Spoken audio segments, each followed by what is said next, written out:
Capital Radio presenta Zona Laboral con las periodistas Ivonne Vargas y Pilar Martínez.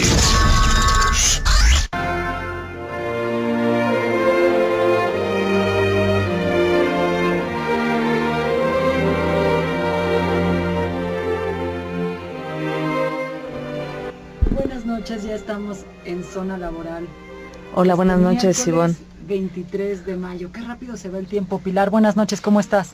Bien, buenas noches, pues ya empezando aquí Zona Laboral en Radio Capital 830 de AM, donde vamos a abordar pues diferentes temas, Ivonne, mucha información como siempre, y bueno, primero hay que saludar bien a nuestro auditorio y dándole nuestras redes sociales donde se pueden comunicar. Claro que sí, y bueno, recordándoles pues que tenemos una cita cada miércoles de 7 a 8 de la noche aquí en Zona Laboral, para que compartan con nosotros todas sus inquietudes y cómo están viviendo, pues eso, su vida laboral, su vida en las organizaciones, su vida como emprendedores, porque para eso estamos, para escucharlos y para comentar estos temas aquí en Zona Laboral. Platiquen con nosotros a través de nuestras redes. En Twitter nos pueden encontrar como Z Laboral MX, también en nuestra página www.zonalaboral.mx y en las redes de nuestra casa Radio Capital en @_Capital DF. Entonces, pues vamos perdón, ¿es @Capital DF?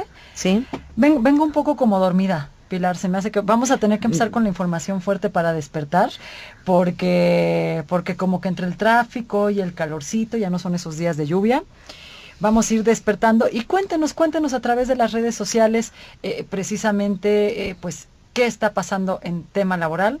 Hoy traemos una entrevistaza aquí en el programa, hablando de empleo y de qué sucede con la informalidad, qué sucede con esos empleos informales. Vamos a tener a nuestro especialista, un invitado muy especial por parte del Instituto Mexicano para la Competitividad, hablando de esto que pues parece que es valga la expresión, pero es un cáncer que no termina, y que por el contrario va en aumento. Pilar. Sí, muy alto, y sobre todo, Ivonne, que vamos a abordar desde el punto de vista de cómo ha ido evolucionando también el nivel educativo de quienes se encuentran en la informalidad, porque uno pudiera pensar que están sobre todo aquellos que no pudieron terminar una carrera, que se quedó trunca o que solo tienen los estudios de nivel básico, y no es así. Ya se tiene identificado que esta informalidad pues cada vez es más profesional, digamos, y eso también llama mucho la atención, porque no se están generando tantas oportunidades para jóvenes más preparados y mejor preparados, o generaciones, ¿no?, completas en donde hay una mejor preparación. Entonces, eso lo vamos a abordar, sobre todo también porque en el IMCO, Ivonne, se hacen tantos estudios y tantas aportaciones que creo que vale la pena empezarlos a detectar. Ahora que se habla de propuestas de campaña y que se habla de cambios en el gobierno. Porque seguro este tema de empleo y luego empleo y informal, que es algo que tiene sí el instituto muy documentado, muy identificado, qué sucede con este fenómeno de la informalidad laboral, pero esto va a ser bandera de campaña, y está siendo bandera de campaña el tema de reducción a la informalidad, pero qué tanto de eso pues es una realidad, y creo que es casi alarmante esto que tú comentabas hace unos momentos de cómo esta mayor formación, mayor educación ya está pues atrapada o acotada en estos términos de informalidad. Sí, y ya no es solo el pensar, ¿no?, que te preparas para tener un mejor empleo, sino de acomódate en donde puedas, ¿no? Lo veíamos la semana pasada, incluso aquí en la plática que tuvimos, en donde un chico millennial nos platicaba cuál era su experiencia, ¿no?, a la hora de salir de la universidad, en donde la mayoría de sus compañeros pues no se colocaban en un empleo permanente y tampoco en un empleo en el que les ofreciera prestaciones. Ahora, sí tendríamos que ver qué es lo que está pasando en la informalidad, porque no es que les guste o les gusta, no sabemos si lo es también por la flexibilidad. ¿Qué está pasando? Porque es un fenómeno que tendrán que empezar a revisar pues tanto las empresas como el propio gobierno, para generar políticas que de verdad ayuden a disminuir este cáncer, ¿no?, como se le ha llamado, a la informalidad. Totalmente. Oye, y antes de continuar con otros temas, Pilar, ¿qué te parece si aprovechamos este momento, pues agradecer todo nuestro apoyo en cabina con Diego López y Rosario Suárez, que siempre nos tienen buena música, nos consienten con... Ahorita vamos a ver con qué nos van a consentir este día, porque queremos algo en ritmo... Algo que nos despierte en este miércoles, a ver qué nos con qué nos van a sorprender aquí en Zona Laboral. Así es, exactamente. Entonces, agradecerles como siempre su apoyo. Y oye, entre otros temas, Pilar, pues también compartirle a nuestro auditorio, y hablando de educación y de tema de talento, vamos a tener una entrevista pues muy particular, hablando del Congreso de Niños Sobredotados que ya se acerca, pero de verdad que hay que aprovechar muchísimo esta entrevista con la persona encargada de este Congreso, con quien es el director de investigación y psicología del Centro de Atención al Talento, porque pues nos va a hablar justamente de qué pasa en este Congreso y cómo está el fenómeno del talento sobredotado en México, que creo que es algo interesante, porque ¿qué piensa uno cuando habla de talento sobredotado? Como que de inmediato te viene el IQ y no sabe uno qué hay más allá de eso. Si México está aprovechando este talento, si lo está desaprovechando, si es un talento que lo están en fuga, que se lo están llevando al extranjero y que desafortunadamente nosotros pues no podemos hacer gran cosa, y hay de verdad jóvenes, como es el caso de Andrew, que vamos a estar platicando con él en un rato, que mira, hicieron carreras universitarias a los 12 años, y yo la verdad creo que de repente no es tan frecuente tener este tipo de pláticas, pero que hicieron sus carreras y que han seguido pues haciendo investigación enfocada a este tema. Yo hasta la verdad me voy a animar a preguntarle pues de qué va este tema del niño sobredotado, porque creo que es un concepto que se puede confundir o que no entendemos bien. Habrá entre nuestro auditorio papás que digan, yo creo que mi hijo puede tener eso, o veo ciertas características en mi hijo y no sé si tiene ¿Cómo TDA, los identificas? si es sobredotado, claro, si lo tengo que llevar a algún lugar. Vamos, esta entrevista hay que sacarle mucho provecho, pero es otro de los temas que vamos a traer en agenda. Así es. Y bueno, ya tenemos, Ivonne, vámonos de una vez a nuestra primera entrevista. Nuestro primer tema. La entrevista. Buenas noches, pues le damos la bienvenida a Manuel Molano. Él es director adjunto del Instituto Mexicano para la Competitividad. Buenas noches, Manuel. Hola Ivonne, hola Pilar, ¿cómo están? Buenas noches. Pues muy contentas de tenerte aquí en el programa en Zona Laboral.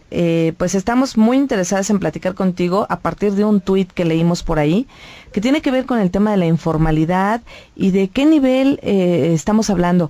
¿El nivel educativo tiene la gente que hoy se emplea en la informalidad?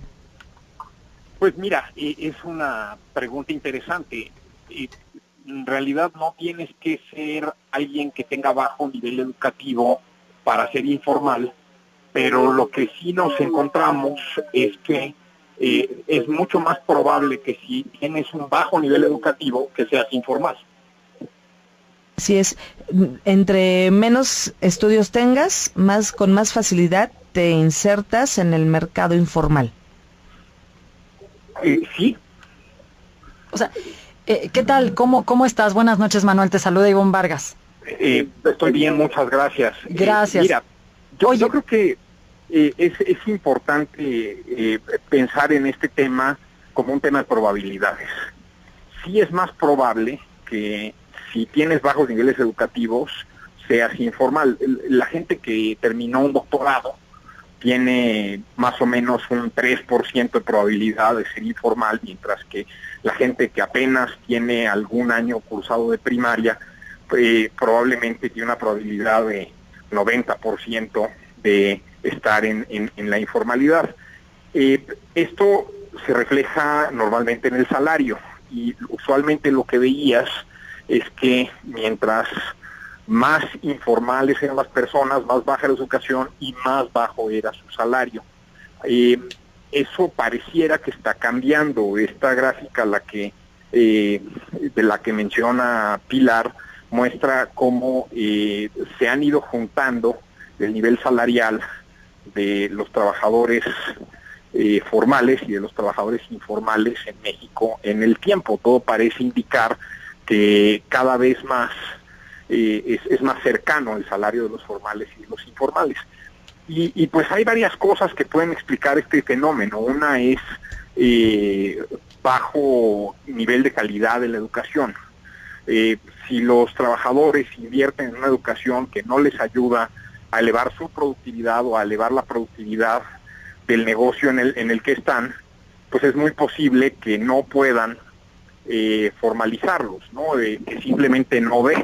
Ahora hay otras hipótesis. Hay negocios que simplemente no dan para tener trabajadores formales. El margen bruto es muy pequeño y por margen bruto me refiero así al primer nivel de cuánto vendo el producto menos cuánto me costó, y ahí queda un dinero del cual yo tengo que pagar impuestos y tengo que pagar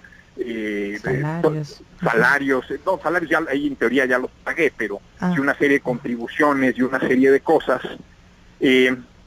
Con la apertura de la economía mexicana, muchos sectores se hicieron inviables para la competencia económica. Realmente la única manera en que esos sectores podían subsistir era teniendo trabajadores informales, y por eso pues, los empresarios de esos sectores tenían una disyuntiva muy clara: o se salían del sector o pues continuaban por la ruta de la informalidad. Manuel, perdóname, es que ahora que mencionas esto quiero preguntarte sobre algo que en algún momento lo hemos platicado contigo. Este es un tema que de alguna manera requiere pues formalizar a los empresarios. Vamos, la decisión de ser informal de una persona pues prácticamente es porque a lo mejor no le queda de otra, digo, además de que le convenga porque consigue así el trabajo y tal, pero no le queda de otra, y parece que el desafío importante es que haya más formalización, hasta por un tema de cultura en los empresarios. Y nuestra pregunta acá es justo cómo llegar a este punto, porque pareciera como ese México donde ya quedó tan cómodo ser informal, o porque ya no hubo alternativa y entonces te metes a la informalidad, pero pues termina siendo como una contratación muy a la sombra, ¿no? Muy, muy en riesgo de que la persona continúe en ese tema de precariedad laboral, pero pues a veces la persona dice, bueno, no hay de otra y me voy a la informalidad, no es que tenga alternativa. ¿Qué pensarías tú, y sobre todo en esta época que es tan electorera, que podría trabajarse en términos de esa formalización de empresarios? Mira, lo que tiene que pasar es que tenemos que bajar los costos de la formalidad económica. O sea, al final sí hay un absurdo, un poquito de esquizofrenia, en que mi patrón y yo paguemos las cuotas de la seguridad social, paguemos impuestos sobre la renta, pero yo no tenga acceso a un hospital público.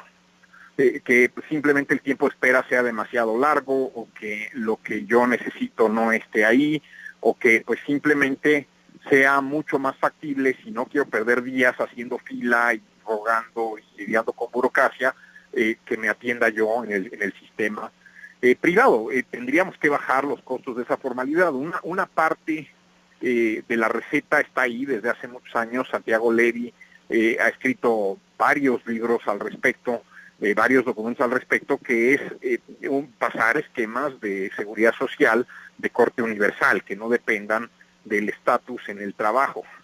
De esa manera pues le quitamos esa carga a los negocios, y entonces pues el margen bruto se puede destinar a otras cosas distintas, a pagar una seguridad social que ni el trabajador quiere ni el patrón quiere dar, porque francamente pues tampoco sirve mucho, ¿no? También hay una reforma de productividad, y que no es solamente una productividad de los trabajadores. El gran error de este gobierno es que decían, sí, hay un problema de productividad en México, entonces mandemos a los trabajadores a capacitarse.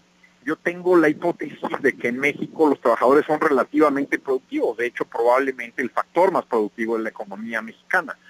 Lo que pasa es que se están atrapados en negocios que no pueden reproducir el capital, que no pueden remunerar a los factores, y pues como no hay así muchos otros empleos posibles, pues tienen que trabajar en esos sectores y tienen que trabajar en esas empresas. Hay un tema de calidad educativa que también nos puede ayudar a elevar la productividad de los trabajadores, pero eso implica que también se puedan poner negocios de otra naturaleza en México, y nos hace falta derecho empresarial, derecho de propiedad, derechos de propiedad intelectual, una serie de cosas para que lo que hacemos en este país se parezca más a lo que hacen en Corea del Norte que a lo que se hace en China, ¿no? Sí, México ha avanzado mucho en convertirse de un maquilador simple a una potencia manufacturera, pero tenemos que dar el brinco adicional, que es que seamos una potencia en términos de economía del conocimiento. Ahí es donde los salarios realmente pueden dar un brinco importante. En este momento, México es precio aceptante en el mercado laboral. ¿Qué quiero decir con esto? Pues que el salario no se decide aquí, se decide en la República Popular China, que es nuestro competidor más cercano y que tiene 20 veces más trabajadores que nosotros. Entonces, si vendemos más o menos lo mismo, los que imponen condiciones son ellos, porque ellos son los que tienen la mayor parte de ese mercado en la manufactura global. Claro, y que están, por supuesto, orientados a potenciar el conocimiento. Manuel, vamos a hacer un corte aquí en Zona Laboral, pero te voy a dejar con una pregunta y me gustaría que nos acompañes al regreso con ello. ¿Ustedes tienen identificadas cuáles son las profesiones con mayor riesgo de caer en la informalidad una vez que egresan los chicos, quienes se van a ir casi de inmediato al mercado informal? Y regresamos. Sí. Vamos a un corte y regresamos aquí en Zona Laboral. Regresamos a Zona Laboral. Zona Laboral. Regresamos. Habla Ricardo Anaya, candidato de la coalición por México al frente. Esta no es una elección más. Está en juego el futuro de toda una generación. Y esta no es una contienda entre dos personas. Es una contienda entre dos visiones de país. Te invito a que lo hagamos juntos. Los jóvenes con su potencia, los adultos con su experiencia, los niños con su alegría. En este proyecto cabemos todos. Cuando la esperanza se vuelve invencible, la victoria final está asegurada. Lo podemos lograr. PRD. El rock es alimento del alma. Capital Rock. Capital Rock es el género que mueve masas, que rompe esquemas, paradigmas, que trascienden el tiempo. Capital Rock. Rockeando en su nuevo horario de 12 a 1 de la tarde. Capital Rock. En las frecuencias rockeras 830 y 97.3. Capital FM.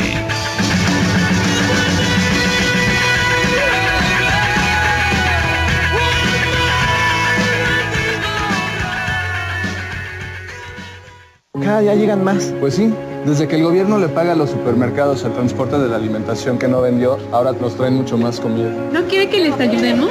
Hoy no, gracias. Pero ya sabe, si necesitamos ayuda, les decimos. En México se desperdicia suficiente comida para alimentar a 20 millones de personas diariamente. Por eso el Partido Verde promoverá reformas a la ley para abrir bancos de alimentos en beneficio de personas necesitadas. Partido Verde, tu bienestar es nuestro deber. Candidato a la presidencia de la República, Coalición Todos por México, Verde PRI, Nueva Alianza. Nos has compartido las sonrisas de tu familia. Hemos visto tus sorpresas. Nos has demostrado tu buen gusto y juntos hemos crecido. Paseo Interlomas te invita a ser testigo de este crecimiento con más marcas exclusivas, más entretenimiento y más restaurantes por disfrutar. Ven y vive esta ampliación. Paseo Interlomas, donde mereces estar. Zona Laboral. Regresamos. Ya estamos de regreso aquí con Manuel y te dejamos por ahí una pregunta interesante respecto cuáles son aquellas profesiones cuando salen de estudiar estos nuevos profesionistas que tienen más riesgo de irse a la informalidad. Mira, son varias y luego hay unas que son increíbles. No nos des esa mala noticia, Manuel, por favor, que el auditorio va a empezar a notar ahorita y a espantarse un poco con los siguientes nombres que nos des. Los abogados tienen niveles de informalidad altísimos, lo cual es increíble, ¿no? O sea, realmente, si estudiaste Derecho, en teoría, pues sabes perfectamente todos los derechos, todas las obligaciones, pero hay niveles de informalidad altísimos en la profesión jurídica. Los diseñadores gráficos, 1 de cada 2 diseñadores gráficos está en el sector informal. Otras disciplinas tienen problemas de bajas remuneraciones, donde el premio que obtienes a partir de haber terminado la licenciatura no compensa el esfuerzo por haberla estudiado, cosas como ciencias de la comunicación, por ejemplo, ¿no? Terrible. Claro, obviamente, pues esto depende de si después de la licenciatura hiciste un posgrado y en qué hiciste este posgrado y el número de años de experiencia que tienes. Normalmente la gente cuando es relativamente joven está dispuesta a aceptar posiciones en la informalidad, eventualmente van encontrando su forma de insertarse en la parte formal de la economía, y también probablemente tiene que ver con que llega un momento en que ya te empieza a preocupar tu pensión, llega un momento en que ya te empieza a preocupar a lo mejor tener un seguro médico distinto de un seguro privado porque no lo quieres o no lo puedes pagar, o porque simplemente hay cosas que no cubren los seguros médicos, ¿no? Yo creo que es un problema serio. Dicho eso, la formalización de la economía desde la era del Tratado de Libre Comercio ha ocurrido a una tasa que es del doble del crecimiento poblacional, del doble del crecimiento de la población económicamente activa. La gente inscribe inscripciones nuevas en el IMSS a un 3.2% por año, la PEA crece al 1.6% por año, entonces realmente lo que ha ocurrido después de la apertura comercial es que se han formalizado más negocios en la economía mexicana, que es exactamente lo que necesita un país como México, ¿no? Manuel, pero en el caso, por ejemplo, de este sexenio que nos hablan que los programas de formalización han funcionado y por eso hay tantos empleos registrados, ¿esto es realmente el camino como para empezar a disminuir esa informalidad? Pues mira, no sé si sean los programas de formalización. Seguramente lo que ocurrió es que había mucha gente que estaba como a la mitad del camino, había mucha gente que estaba en trabajo por cuenta propia. A lo mejor estoy pensando en un agente de seguros que trabajaba para varias empresas aseguradoras.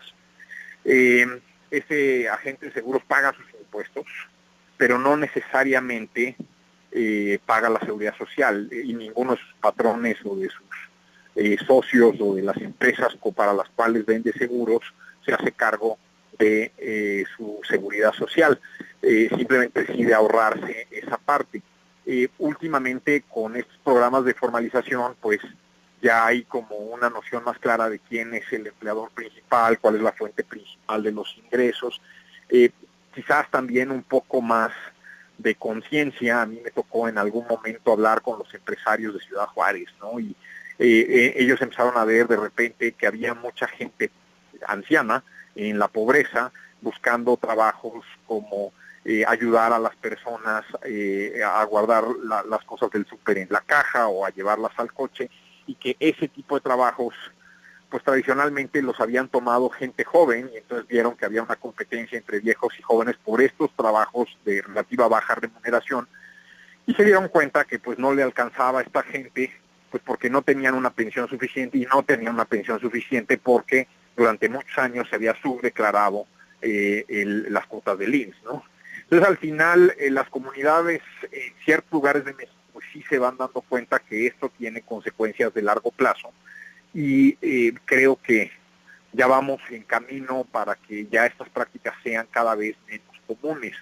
Yo creo que ayudó mucho más la reforma que hizo el Seguro Social y Hacienda para bajar las cuotas de los trabajadores, las cuotas del IMSS, de los trabajadores que ganan menos, pero hay una tarea pendiente. Es una propuesta que puso el INCO en la mesa, que la retomó Ricardo Anaya, y que pues básicamente es exentar del impuesto sobre la renta a la gente que gane menos de 10,000 pesos. ¿Por qué? Porque sí creemos que esa gente está bajo un esquema de pues casi esclavitud. Ellos no les alcanza para un contador, y entonces no pueden tener acceso a las deducciones a las que tienen derecho por ley. Y suponiendo que de repente encontraran la manera de que un contador no les cobrara y que les hiciera la declaración, pues muy rápidamente nos daríamos cuenta que no consumen educación privada, que no consumen salud privada ni seguros médicos privados, y que están atrapados en una tasa de impuesto de alrededor del 20%. Y es la gente más pobre de la economía mexicana. Si estás en el segmento de salarios más altos, probablemente tu tasa nominal es 35%, pero ya después de hacer todas las deducciones y aunque estés topado, puedes ubicarte en una tasa del 14-15% perfectamente. Entonces, ese tipo de injusticias tenemos que corregirlas. Ningún gobernante te va a decir en campaña que no va a crear empleos. Todos te van a decir que van a crear empleos, pero ninguno dice vamos a bajarle la tasa a los impuestos a la nómina y a los impuestos al trabajo, que sería la manera más inmediata desde las políticas públicas de crear empleos. Y tenemos que movernos a un esquema de seguridad social universal. El seguro médico tiene que estar fondeado en impuestos al consumo, no en impuestos a la nómina. Pues Manuel, oye, tú con esto que cierras y que es con esta idea que nos vamos a quedar de esta reducción en impuestos, es que es algo que platicamos aquí, de repente escuchamos los que es, si ya todos entendemos o tratamos de entender el costo de la informalidad, cómo impacta la competitividad de México, cómo impacta a los colaboradores, pero a veces nos cuesta trabajo llegar a los cómo, a la acción concreta con la que se puede hacer eso, y es interesante con las propuestas que hace el IMCO en este sentido, que pone sobre la mesa y que pueden hacer un cambio en términos de esta informalidad. Manuel, antes de despedirnos, y yo creo que este tema nos puede dar para mucho, te queremos invitar para continuar hablando de ello en otro momento aquí en Zona Laboral, pero a ver, estamos en este tema de informalidad y mientras se dan o no se dan las acciones, lo que sí tenemos diario y lo escuchamos con nuestro auditorio es que prácticamente se sienten pues hasta debatidos, porque o sea, el auditorio nos dice, termino una carrera y por más que vaya a buscar un trabajo formal, probablemente me voy a encontrar con que de cada 10 puertas, 8 son informales, ¿no? Y entonces ahí a lo mejor se puede hacer algo para también ayudar a la gente a que ubique, pues no sé, temas de inversión en carrera, en seguirse formando, en la rentabilidad de ciertos estudios. Y ustedes tienen una herramienta muy interesante que es el comparativo de carreras, que me gustaría que nos platicaras brevemente este tema y compártenos la dirección para que el auditorio de Zona Laboral pueda conocerlo y pueda tener más información, al menos en temas de elección de carrera. Mira, está en comparacarreras.org, ese es el localizador universal de Internet.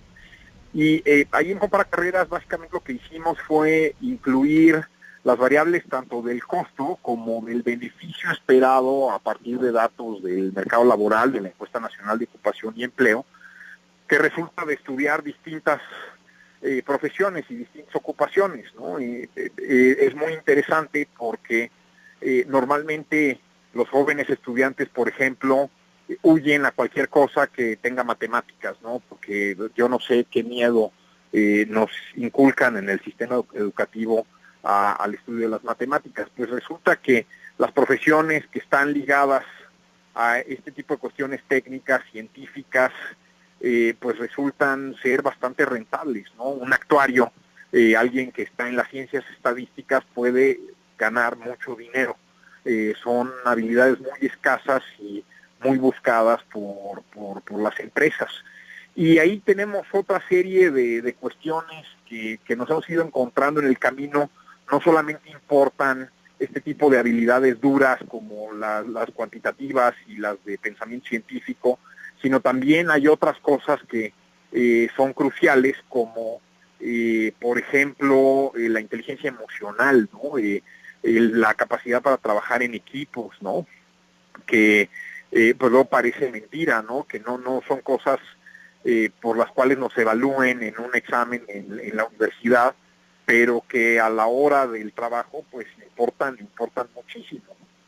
Entonces creo que es útil, ¿no? Es también curioso, hay carreras que son rentables y que parecería que no lo son tanto. Un profesional de la educación física, por ejemplo, que estudia esa profesión en el sector público, pues tiene una rentabilidad relativamente alta, porque los salarios en el magisterio son relativamente altos, protegidos por una estructura sindical, y el costo, la inversión de esa carrera es relativamente bajo. Hay carreras muy caras como medicina, pero donde la ganancia esperada puede ser muy alta, especialmente si la gente pues, se especializa y manda buenas señales al mercado profesional, si resulta que pues es muy bueno con sus pacientes y logra muchas cosas, pues eso no lo dice para carreras, pero es el tipo de cosas que la encuesta nacional de ocupación y empleo sí acaba capturando. Los médicos ganan muy bien, ¿no? Entonces, los datos estadísticos ahí están. La encuesta nacional de ocupación y empleo es una encuesta grande, se encuesta a 400,000 personas en hogares cada 3 meses, se sigue a la misma persona durante 5 trimestres. Es un instrumento estadístico muy bueno. Yo creo que pocos países en el mundo tienen una encuesta laboral como la que tiene México. INCO, pues gracias a este esfuerzo del INEGI, pues puede compilar estos datos y ponerlos en el comparador de carreras. Ahí están todas las profesiones de acuerdo a la clasificación reciente que hicieron, donde homologaron la clasificación del INEGI con la de la Secretaría del Trabajo, y pues hay conjuntos ahí de disciplinas. Eso también es muy importante. De repente me decían, es que no hay una licenciatura en estadística. No, bueno, porque ahí lo que tienes es todas las ciencias estadísticas que hay allí, desde gente que estudió actuaría hasta alguien que sí estudió una licenciatura en estadística. Me parece que en la Autónoma de San Luis Potosí es donde está una licenciatura con ese nombre. Vale la pena. Es muy amplio. Sí, comparacarreras.org. Pues nos quedamos aquí con la dirección y por supuesto invitamos a nuestro auditorio para que lo revise, y ya estaremos hablando más adelante sí de la informalidad y de cuánto se redujo, por ejemplo, en el sexenio, y qué tanto el tema de los salarios está siendo un factor para que mucha gente se emplee en la informalidad. Pero para eso platicaremos contigo en otra ocasión, Manuel. Muchísimas gracias por haber estado aquí con nosotros en Zona Laboral. Encantado. Y pues nos vamos a un corte. Manuel, muchas gracias, buenas noches. Igualmente, gracias a ustedes. Y nos vamos a un corte ahora sí en Zona Laboral.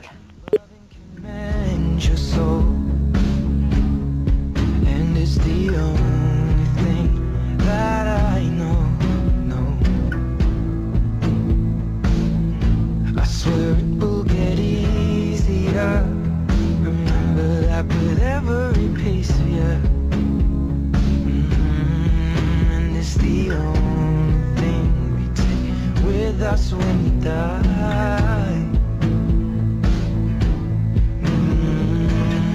Keep this love in its photograph. Zona Laboral. Regresamos. Ale, ale, Parrales, ale, ale, Parrales, ale, ale, Parrales, ale, ale, Parrales. Nosotros sabemos lo que necesitamos. Los ciudadanos, aquí mandamos. Queremos una jefa que ame la ciudad, Que defienda nuestros sueños y nuestra libertad. Ale, ale, Parrales, ale, ale, Parrales. Alejandra Barrales, candidata a la jefatura de gobierno. Movimiento Ciudadano. Radio Capital 830 AM. Los mejores oldies en tus oídos. Música, información, recuerdos, emociones. Radio Capital 830 AM. Más música e información. Los necesito con amor por esta ciudad. Aquí nosotros somos los jefes, la jefa es la ciudad. Con Parrales vamos al frente, nos une el amor por la ciudad. Ale, ale, Parrales, ale, ale, Parrales, ale, ale, Parrales, ale, ale, Parrales. Alejandra Barrales, candidata a jefa de gobierno. PRD.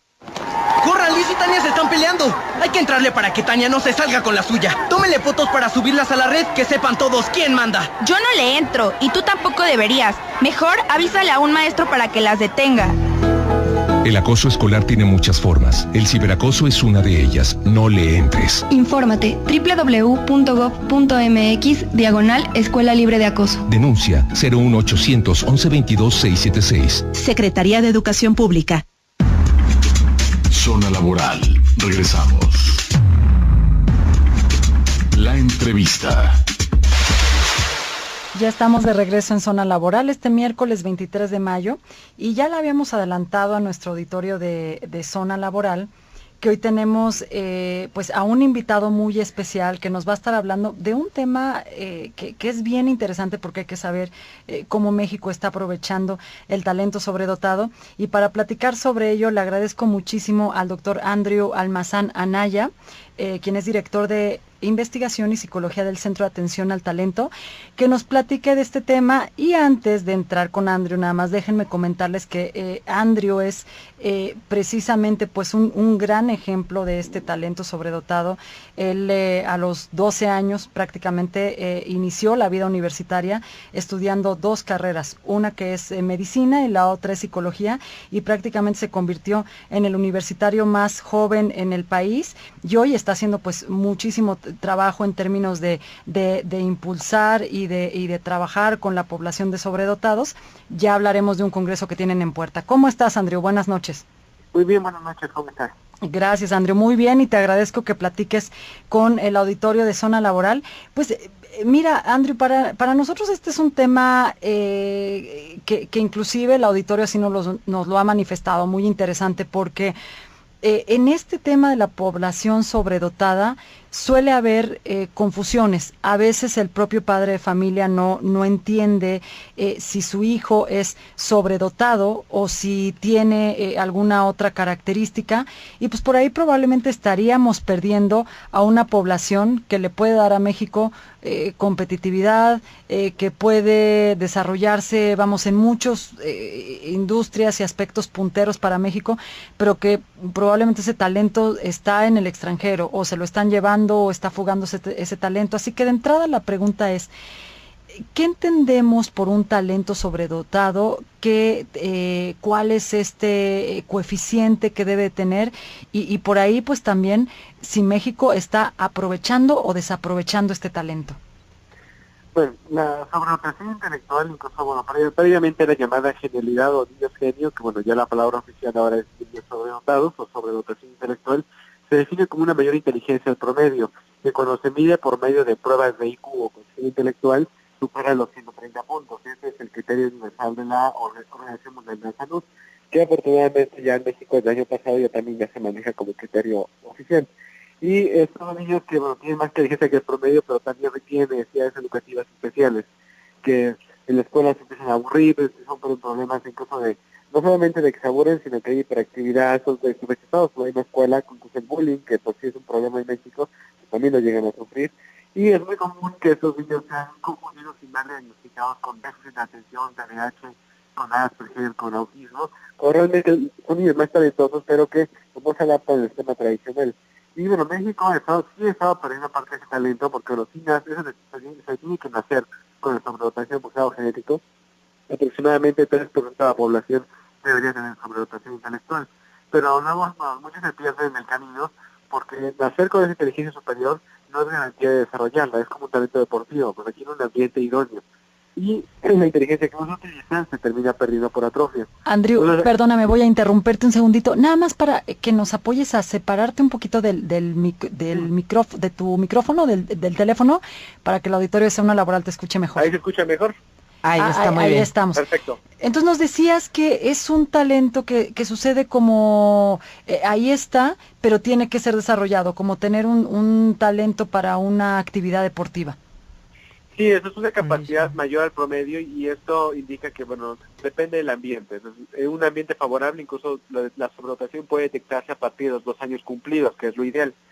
Cuando un niño se detecta de esta edad, se puede entonces incluso dar atención diferenciada, entonces que pueda tomar clases los niños sobredotados con otros niños como ellos, para que se pueda cumplir aparte de pues, una socialización entre pares, pero también que pues, puedan ir a la velocidad que les corresponde. Por ejemplo, yo en mi caso acabé la preparatoria de los 12 años y empecé la universidad, pero bueno, ha habido casos incluso que se han adelantado más, como el caso de Dafne, que ya acabó la la licenciatura a los 13 años, porque empezó a los 10 y ya tiene hasta los 16 años, acaba una maestría y va para un doctorado. Entonces eso nos muestra que el problema muchas veces es querer limitar el conocimiento por edad. Entonces, si un niño tiene 4 años y ya puede aprender a leer y escribir, bueno, ¿por qué no dejarlo? O sea, a los 6 años ya puede dominar el álgebra o la aritmética, pues también, ¿por qué no?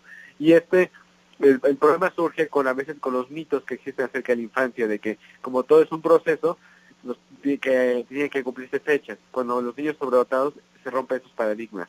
Y esta es una limitante que en México, bueno, sí, ya hay más conciencia. Los últimos 8 años a la fecha, yo me he dedicado a trabajar en el CEDAT, en el Centro de Atención al Talento, a detectar y atender a estos niños, y a la fecha ya tenemos atención a niños en 3 estados, en Ciudad de México, el Estado de México y en Jalisco.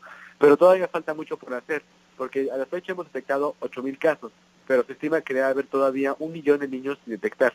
Y esto es el talento que tenemos en México, probablemente sigue ahí en el sistema tradicional, pero están perdidos. O otros se van por el fenómeno de fuga de cerebros, y eso sí es una pérdida completa para el país, porque si un sobredotado se va, se lleva a sus futuras generaciones. Entonces esos sobredotados que nazcan hijos o nietos de ese joven que se ha ido, pues ya no van a estar en México. Oye, ¿qué tan complicado? Buenas noches, te saluda Pilar Martínez. ¿Qué tan complicado es poder identificar que tienes frente a ti a un talento o alguien pues, denominado sobredotado, ¿no? O sea, porque creo que a veces, como un poquito mencionabas, ¿no? Se piensa que son o hiperactivos o que tienen otra situación, y no justamente que es este tipo de talento. Bueno, más bien, el mayor mito es que se cree que los sobredotados sacan buenas calificaciones, que tienen un desempeño académico excepcional, que bueno, sí habrá algunos que les va bien en la escuela, pero la mayor parte más bien están desadaptados. Entonces, los sobredotados en general no son niños de 10. Incluso por la misma conducta de que son hiperactivos, que se distraen, incluso hasta molestan a los compañeros o son molestados, y generalmente no son los alumnos estrella del salón de clases. Entonces, aquí es donde se tiene que romper el paradigma. Los sobredotados pueden tener incluso mal desempeño académico, y no por eso no son inteligentes. Más bien, a veces son niños que están incluso queriendo esconder sus capacidades, e incluso sacan más calificaciones a propósito para no llamar la atención. Y una manera en que los padres y profesores pueden empezar a detectar esta inteligencia es por medio de algo llamado el perfil del sobredotado en México, que es un estudio que hizo con más de 3.500 casos, incluso se publicó con CONACYT, con el título El verdadero rostro del niño genio, porque este estudio lo que nos muestra es que son características psicológicas y sociales que los padres y profesores pueden identificar. Claro que el diagnóstico oficial se hace con pruebas, pero los niños tienen que llegar referidos. Lo ideal sería hacer pruebas masivas, cientos y miles de pruebas, y detectar niños en todas las escuelas, pero eso no es económicamente viable. Entonces lo que se hace es más bien que los casos son referidos y ya son evaluados cuando se tiene la sospecha. Y es así como hemos podido ya detectar 8,000 niños con este perfil. Oye, Andrio, y bueno, próximamente ustedes van a tener se va a llevar a cabo un congreso. Esto que nos estás platicando sobre temas de detección, sobre tema de sobredotados, también en torno a ciertos conocimientos específicos, ¿se podrá escuchar, atender en este congreso que se llevará a cabo el próximo 27 de mayo, domingo 27 de mayo? Cuéntanos qué se puede analizar, sobre qué estarán reflexionando en esta actividad. Bueno, el Congreso Internacional de Sobredotación Intelectual es el único evento científico anual que se hace en México específicamente sobre el tema de inteligencia superior, que niños y jóvenes sobredotados.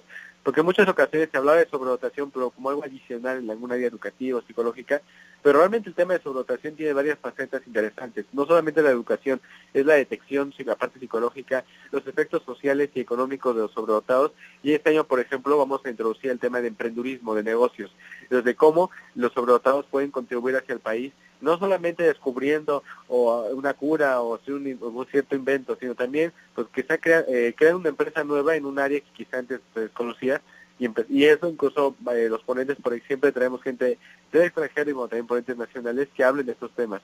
Este año, por ejemplo, viene el doctor Helmut Neighbor, que es el exdirector de la Facultad de Psicología de la Universidad de Aarhus, de Dinamarca, y nos va a hablar de disgenesia poblacional, que es como la inteligencia, si no se aprovecha, puede empezarse a perder, y cómo pues, ese es un peligro para una sociedad que quiere avanzar como México, porque si la inteligencia se pierde, se está sacrificando entonces potencial de desarrollo.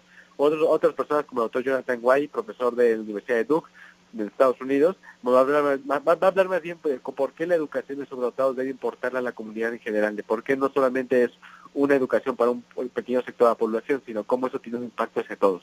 Oye, Andrew, perdóname preguntarte para nuestro auditorio, ¿esto es un evento abierto? ¿Es únicamente hacer un registro y puede participar cualquier persona interesada en estos temas? Bueno, generalmente sí buscamos que participe toda la comunidad, aunque sí hay que mencionar que ya como estamos muy cerca del evento, prácticamente ya casi todos los lugares están agotados.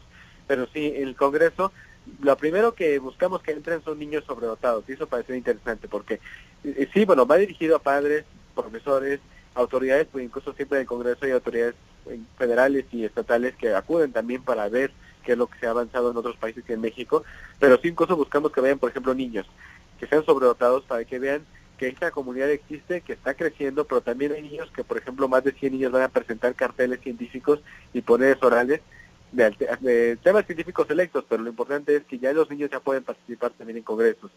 Y este congreso antes, eso se hacían mucho en Estados Unidos, en Europa, pero lo que hicimos fue traerlo a México, y sí, hay incluso en la página del Congreso hay una sección de preguntas frecuentes sobre cómo se puede acudir al evento. Sí, ya en este momento quizás ya quedan muy pocos lugares, pero al final sí es parte de acercar a la comunidad de mexicana, pues estos conocimientos, estos avances, y bueno, hay que considerar que donde estamos haciendo el Congreso caben más de 850 personas y ya prácticamente nos agotamos el espacio. Esto implica que sí hay un interés muy considerable acerca de este tema en México. Claro, muy creciente. Pues muy interesante. Oye, Andrew, pues bien interesante el tema y todo lo que traen. Nosotros nos vamos a ir aquí a un corte, pero antes pues te agradecemos muchísimo que hayas compartido sobre todo estos criterios de cómo identificar a un niño con inteligencia superior. Creo que va a ser información de mucha utilidad para el auditorio de Zona Laboral, y te invitaríamos a que más adelante retomemos esta investigación, estos trabajos que se están haciendo para compartirlo con nuestro auditorio. Pues muchas gracias a ustedes. Gracias, Andrew, buenas noches. Y vamos a un corte aquí en Zona Laboral. Zona Laboral. Regresamos. Miden 30 segundos. ¿Quién va a mandar? Voy a mandar yo. AMLO. Peligro.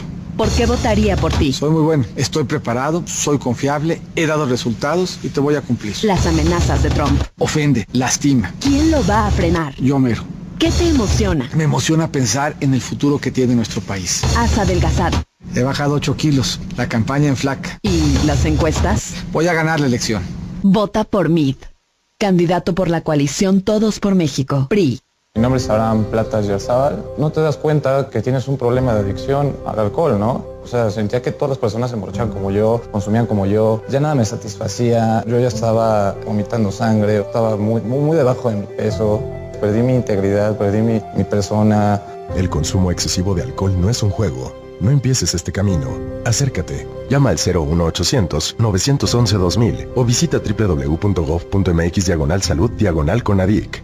Secretaría de Salud. Cuando López Obrador llegó a jefe de gobierno, creímos que el cambio llegaría a la Ciudad de México. Pero no fue así. Nos prometió seguridad. Pero cuando miles nos manifestamos por la crisis de inseguridad, solo respondió con su desprecio. Prometió que la economía crecería, pero solo aumentó la deuda y el desempleo. Y ahora repite las mismas promesas, solo por su obsesión de poder.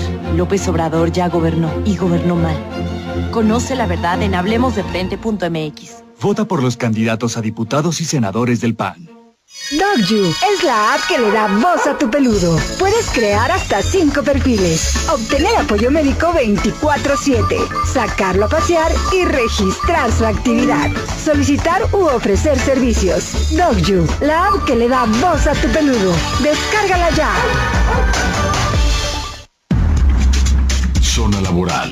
Regresamos.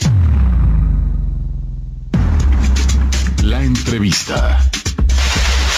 Ya estamos de regreso aquí en Zona Laboral y ya tenemos también en la línea telefónica a Rosario Moga, gerente comercial de Manpower Group. Buenas noches, Rosario.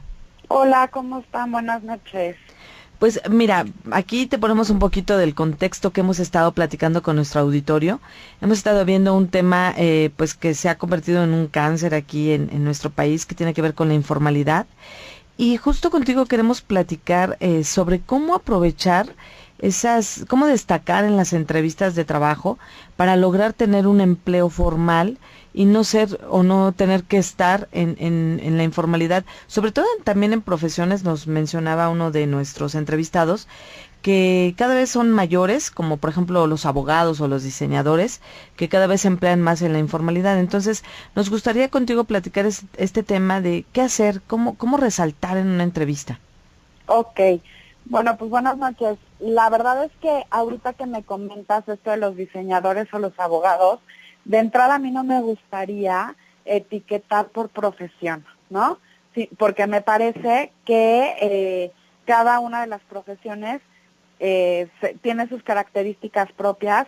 Sin embargo, bueno, pues hay representantes de cada una que se manejan de manera súper formal y otros que no.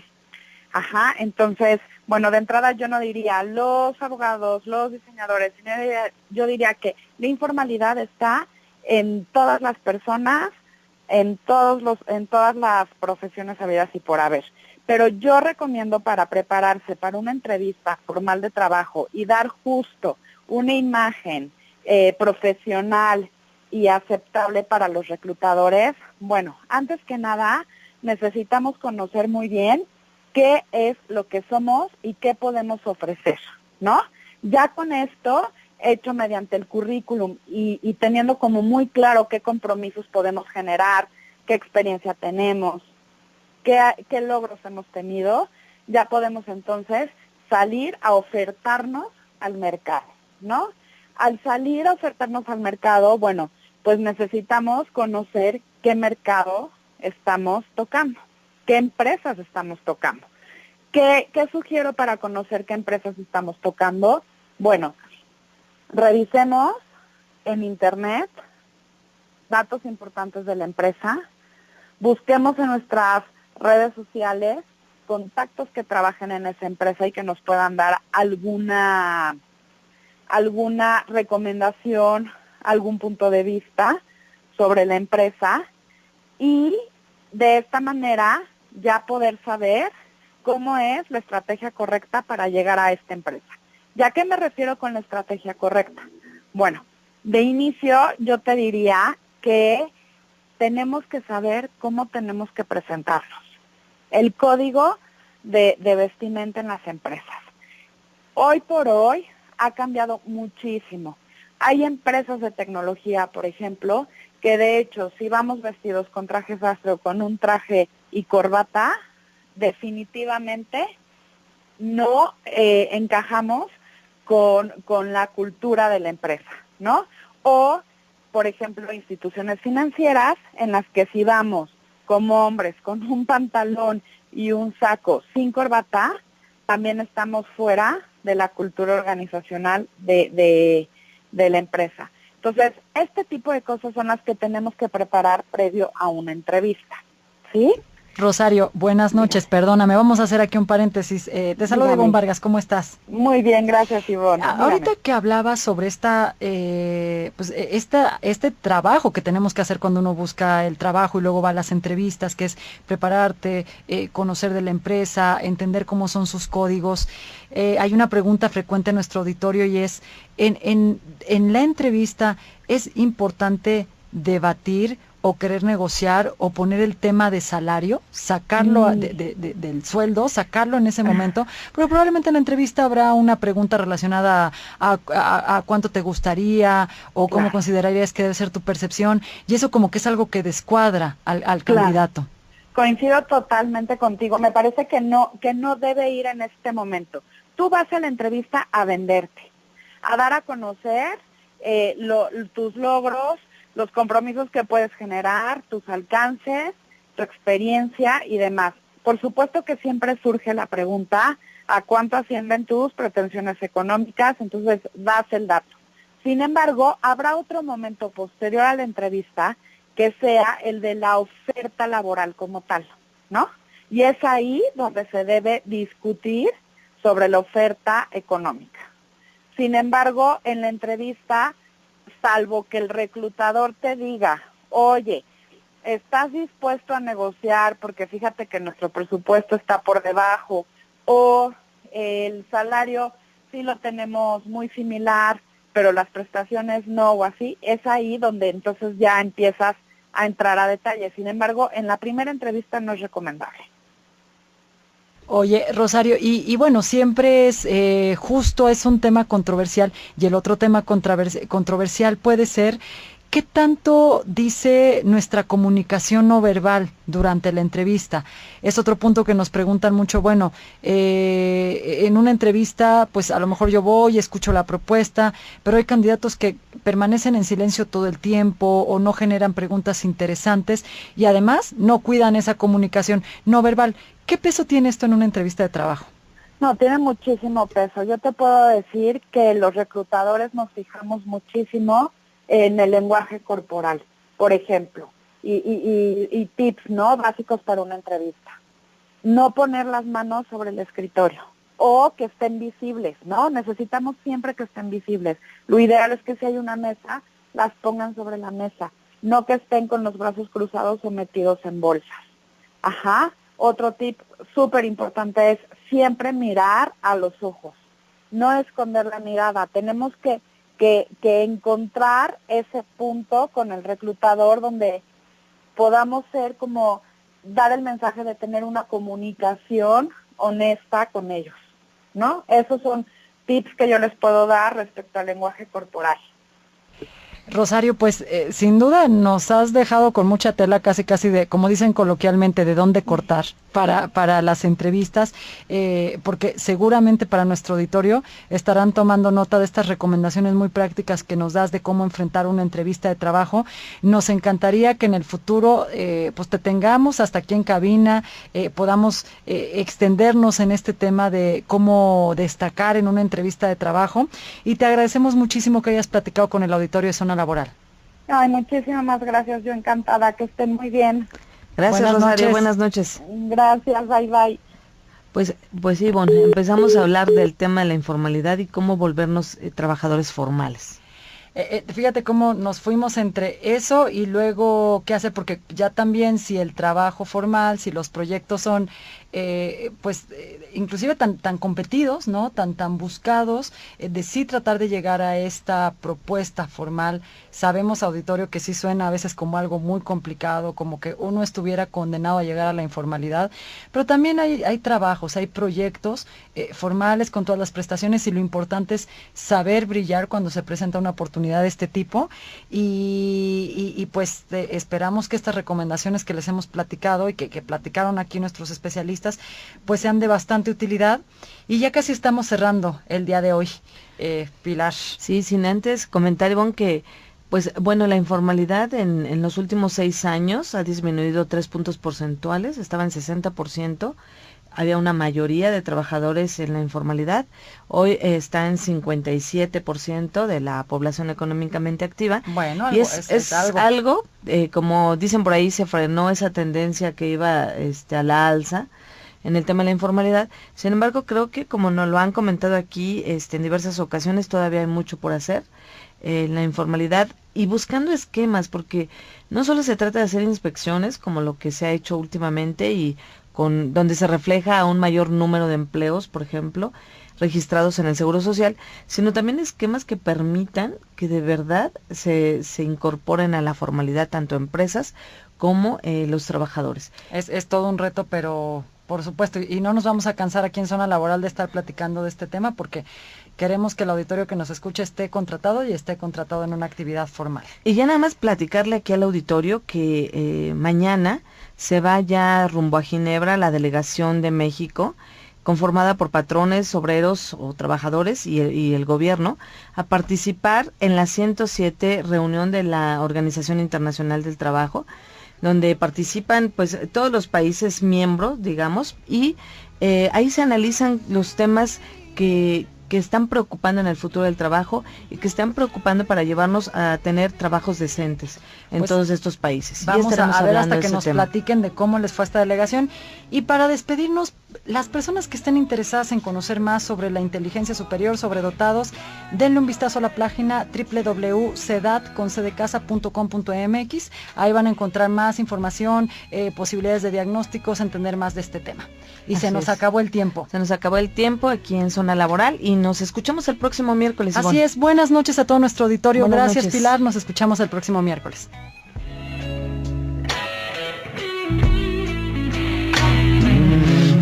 I could fall or I could fly here in your aeroplane. And I could live, I could die hanging on the words you say. And I've been known to give my all, sitting back, looking at every mess that I've made. So don't call me baby unless you mean it. And don't tell me you need me if you don't believe it.